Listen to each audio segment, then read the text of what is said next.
तो मेरा नाम है प्रिंस और आप सभी का स्वागत है इविल साइलेंट नाइट में। तो जैसा कि हमने पिछले एपिसोड में देखा था, डीमन कल्ट की 6 वार्ड वह नॉर्दर्न आइस सी पैलेस की ओर आगे बढ़ गए होते हैं और उन सभी को लीड कर रहा होता है च्योन। लेकिन तभी आगे जाते हुए च्योन का सामना हो जाता है असेरा और उनकी टीम से। असेरा जो कि ग्रेट प्लेन्स को रूल करता है। तो अब आगे दिखाया जाता है च्योन को, जो कि सभी को चिल्लाते हुए बताता है वह डीमन कल्ट का लीडर च्योन योन उन है। और च्योन की आवाज वह इतनी ज्यादा खतरनाक होती है, इसे सुनते ही सभी लोग तुरंत ही अपने कानों को बंद करने लगते हैं। यहाँ तक कि अजूरा उसे भी इससे काफी ज्यादा तकलीफ होने लगती है और कहने लगता है वह कमीना कांग सो हो, क्या उसने मुझसे झूठ बोला है? उसने कहा था कि डीमन कल्ट का लीडर वही जगह पर नहीं आएगा। च्योन उनसे आगे कहने लगता है मैं इस बात को अच्छे तरीके से जानता हूँ कि तुम ग्रेट होंग क्लैन से हो, जो कि ग्रेट प्लेन्स को रूल करता है। मैंने तुम्हारे ट्रिब्यूट में अपनी रिस्पेक्ट शो की है। मैं तुम्हारे खिलाफ कोई भी कॉन्फ्लिक्ट नहीं चाहता, तो इसलिए हमें यहाँ से आगे जाने का रास्ता दिया जाए। असुरा इसे सुनते ही अपने मन में कहने लगता है क्या कांग सोहो ने एक आउटर साइड के बंदे के लिए मुझे झूठ बोला है? इतने में पीछे से एक शख्स असुरा की तरफ आते हुए कहने लगता है लीडर, ऐसा लगता है जैसे कि वह झूठ बोल रहा है। यह होता है ग्रेट होंग क्लैन का मिलिट्री कैप्टन अकुरो। इतने में पीछे से एक और शख्स अकुरो का ही सबॉर्डिनेट कहने लगता है मैं भी इस बात से पूरी तरह से सहमत हूँ, जबकि झोंगयान के अंदर उनका इन्फ्लुएंस इतना ज्यादा है तो फिर आखिर वह इस जगह पर क्या ही करेगा। इतने में एक और शख्स असुरा से कहने लगता है लीडर, मुझे लगता है कि आपको थोड़ा सा दिमाग से काम लेना चाहिए। हमें नहीं पता डीमन गॉड के बारे में कि वह कितना ज्यादा पावरफुल है, फिर भी उसने यहाँ पर अपनी पहचान को रिवील कर दिया है, तो इसका मतलब ऐसा हो सकता है कि वह झूठ नहीं बोल रहा हो। असुरा इसे सुनते ही कहने लगता है लेकिन वह हमारी लैंग्वेज को जानता है। सुनने में ऐसा लगता है जैसे कि वह हमारी लैंग्वेज भी पूरी तरह से परफेक्ट है।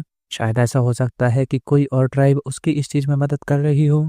इसे सुनते ही वह शख्स अपने मन में कहने लगता है इस बात के बारे में तो मैंने सोचा ही नहीं, यह बात भी पूरी तरह से पॉसिबल हो सकती है, नहीं तो आखिर वह कैसे ही हमारी लैंग्वेज को जान पाता। इसके बाद अकुरो वह असुरा से कहने लगता है लीडर, आप इतना ज्यादा घबरा क्यों रहे हो? इस सारे युद्ध की कमान मेरे हाथों में दीजिए, चाहे वह जियानगू का कोई वॉरियर हो या फिर कुछ और, मैं इन सभी के टुकड़े टुकड़े कर दूंगा। असुरा इस बात को सुनते ही अपने मन में कहने लगता है उनकी संख्या केवल 600 है, तो मुझे डरने की तो कोई जरूरत ही नहीं है। वे सभी लोग जरूर एक मार्शल आर्टिस्ट हो सकते हैं, लेकिन ऐसा तो नहीं है कि उनके अंदर स्टेमिना और इंटरनल एनर्जी इन्फिनाइट हो। समस्या तो बस इस बात की है कि जो मैंने डीमन गॉड के बारे में रूमर से सुने हैं। इसके बाद वही तीसरा शख्स असुरा से कहने लगता है लीडर, उन्होंने हमसे साफ साफ कहा है कि हमें यहाँ से जाने दे, और यहाँ पर तो ट्राइब के बीच में भी लड़ाई नहीं है, तो क्या हमें फाइट करना वह जरूरी है? इसे सुनते ही अकुरो उस शख्स यानी कि वाइस चीफ से कहने लगता है वाइस चीफ, तो तुम क्या कहना चाहते हो कि ग्रेट होंग क्लैन वह अपने एनिमी से डर कर पीछे हट जाए?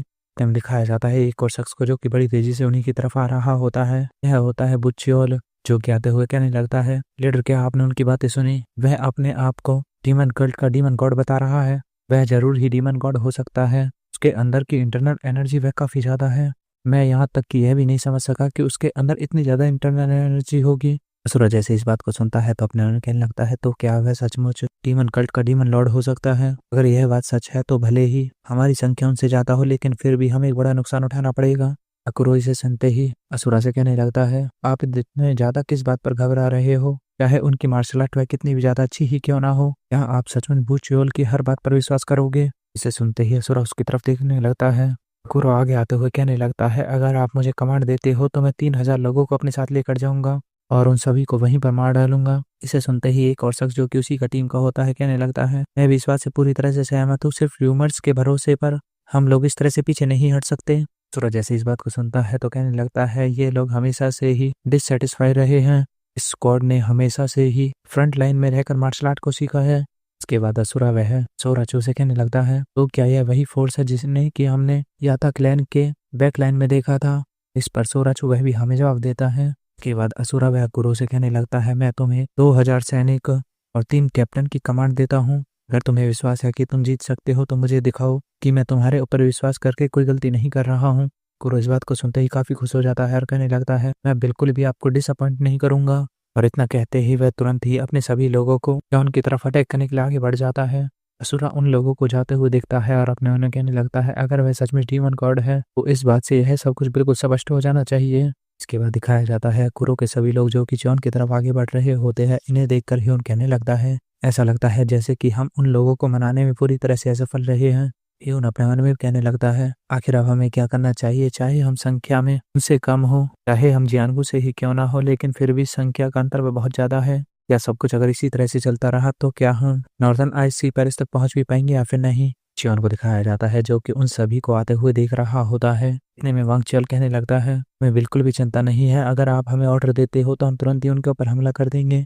लेकिन चियोन को दिखाया जाता है जो कि उनकी तरफ मुस्कुराते हुए देखता है। इसके बाद वहां से आगे जाते हुए कहने लगता है, बस थोड़ा सा इंतजार करो, भले ही मैं उन्हें मनाने में असफल रहा हूँ लेकिन फिर भी मैं एक और कोशिश करके देखना चाहता हूँ। इतना कहते ही चियोन उन सभी लोगों को वहां पर रोक कर आगे जाने लगता है। मून जैसे ही चियोन को आगे जाते हुए देखती है तो अपने मन में कहने लगती है, आखिर अब वह क्या करने की कोशिश कर रहा है। इसके बाद दूसरी तरफ से अकुरो को दिखाया जाता है जो कि बड़ी तेजी से आगे आ रहा होता है और कहने लगता है, डीमन गॉड, यह सब कुछ पूरी तरह से अफवाह है और कुछ नहीं, आज मैं तुम्हें अपनी तीर की मदद से नर्क की सैर कराऊंगा। और इतना कहते ही दिखाया जाता है उसके सभी लोग जो कि अपने बो में एरो को लोड कर लेते हैं और एक ही इशारे पर वह सभी लोग उन एरो को चियोन की तरफ छोड़ देते हैं।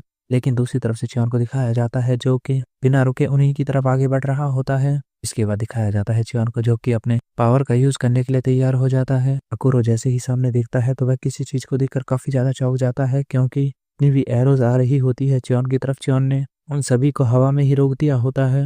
अकुरो इसे देखकर पूरी तरह से चौंक जाता है और कहने लगता है, आखिर ये एरोज ये बीच में कैसे रुक गई। चियोन उनकी इस मूव को देखते हुए कहने लगता है, पूरी तरह से पागल।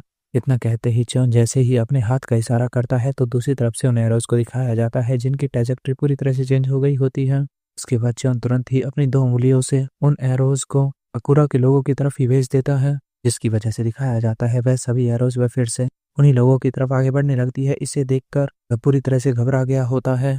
इसके बाद दिखाया जाता है वह सभी एरोज उसके ही लोगों को आकर लगती है, यहाँ तक कि एक एरो सीधा आकर अकुरो को भी लगती है, जिसकी वजह से वह अपने घोड़े से नीचे गिर जाता है।